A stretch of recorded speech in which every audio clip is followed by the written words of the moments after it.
the journey with CEAT started almost 6 years back. So 6 years back, I think for retail, banking, telecom, media, they had adopted digital in a big way, but manufacturing, typically tech adoption is a little slower compared to these other industries. And tire industry was no different. The business was largely driven through the channel, and there were very few direct interactions of the brand with the consumer. So this was kind of the backdrop when I joined CEAT. And I think first few initiatives that we started, number one, entire business with the dealers was done over the phone. Whether it is taking orders or answering queries on finance and accounts to the dealers, claims, warranty, 100% it was on phone. And the sales guy job was primarily to ensure that all the queries of the dealer, all the transaction of the dealers are being done. Then, like I said, consumer interaction in terms of consumer touch points with the brand, those were not there. And then CEAT also wanted to do smart product, putting sensor inside the tire, and then plant automation. So these were the broad areas where we sort of started. Dealer portal, thanks to you guys, your contribution. We are rated highest in App Store and Play Store. Congratulations. Thank you. Congrats to you as well. And the Net Promoter scores are very, very high. So the investments that we did, the seeds that we had sown, are paying us rich dividends, and many more projects where we are investing in times to come. I'm sure they will also pay rich dividends to the brand. So definitely, I think and it's really good to know that you are ranked so high on the dealer portal. In fact, if we look at this whole journey of digital transformation, we have always seen that transformation revolves around the customer. So in this case, your dealers and your distributors, and getting them into the center of everything and getting them in a dealer portal for them, which has actually evolved over the years. It's very good to know that you have actually been one of the topmost rankers there. As we see, and as you rightly said, transformation does not involve only technology, right? There's a digital transformation. While the word may sound more technology, but transformation involves process, people, technology, so many things. And it requires any organization to rally the entire organization behind those transformation initiatives. Again, I think you have been at the forefront of many of those transformations within CEAT, and I'm pretty sure you would have come across lots of, I would say, challenges or headwinds that you would have had to overcome. So in your mind, what do you think is a kind of a key success factor, or what are some of the things that an organization should look for when they drive a transformation like this, especially revolving around all the key things like your functions, departments, your ecosystem partners, your employees, all of that? So any thoughts around that? Yeah, so in context of when we started the journey, so if today you start a digital journey, in some organization, the benefits are well documented. I don't think, and you would know better, KDG, because you work with so many organizations, that there's no organization today who is not investing in digital.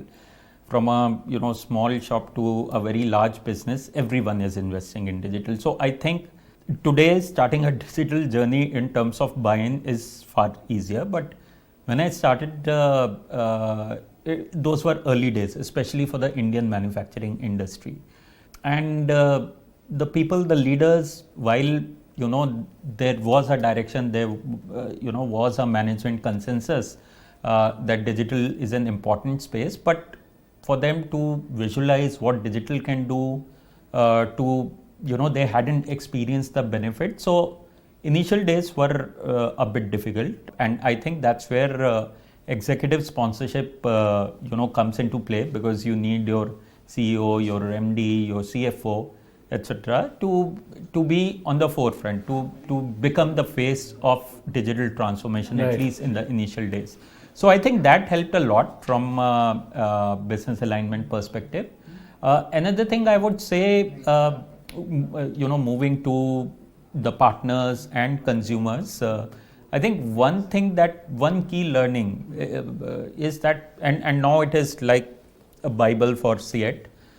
Any human-centric project as of today in CEAT cannot happen unless design thinking is done. Yeah. In the initial days, we used the wisdom of the head office, people who had spent time in the field, who understood the processes very well to define what the dealer wants or what the consumer wants. And the results were not very encouraging when we rolled out the initial solution.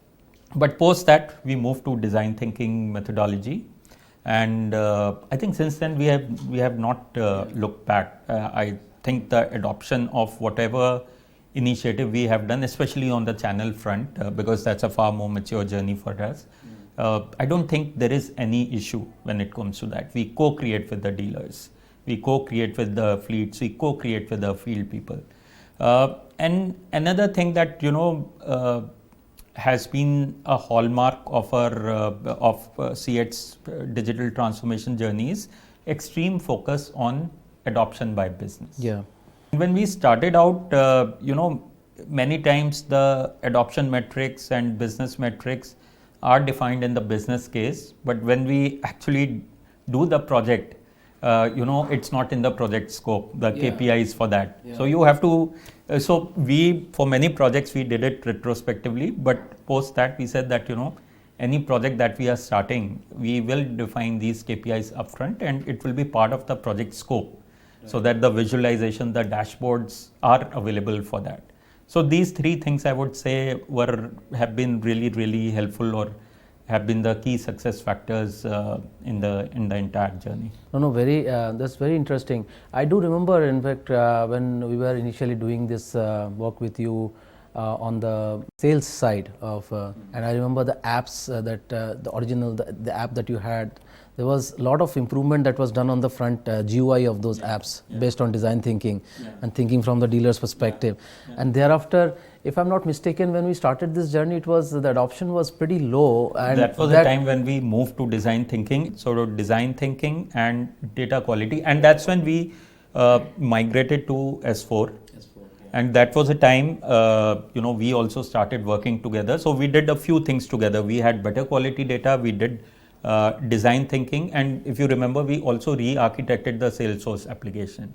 Right. Whatever legacy that we had, that also we got rid of. To match to the S4 thing. Yeah. So the version, if you remember, I mean, it was really, really fantastic response. I do remember. In fact, I think if I'm not mistaken, and you said that you are kind of one of the players in the industry where I find the adoption of the dealer portal.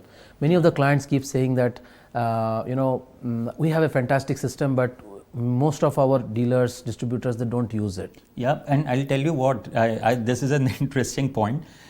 So when we started this journey, our competition already had a product, I won't name the company. So there were a couple of products out in the market. Yeah. And I could have implemented those products and I could have done that job in like 4 to 6 months time, but I didn't like the UI at all. Yeah. And when I visit the dealers, I just couldn't imagine the dealers using a clunky UI like that.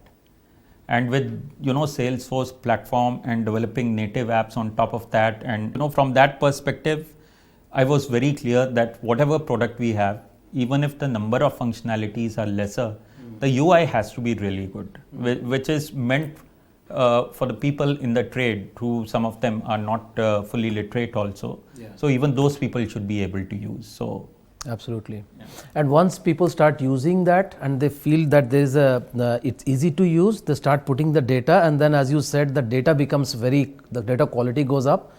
And once data quality goes up, then people see a value in using that system. Yeah. Otherwise, I still remember in the initial stages of our engagement, there were a lot of people who used to question the data that was coming out. And I'm pretty sure by now, in the last few years, this has become like your backbone of everything, absolutely, right? Absolutely. Everybody follows this system. All dashboards come out of this system. And on our sales team side, we gave them Customer 360 app, which we built together, where whatever data dealer is seeing in the dealer portal, which is real time, the same data in a very nice UI comes in Customer 360.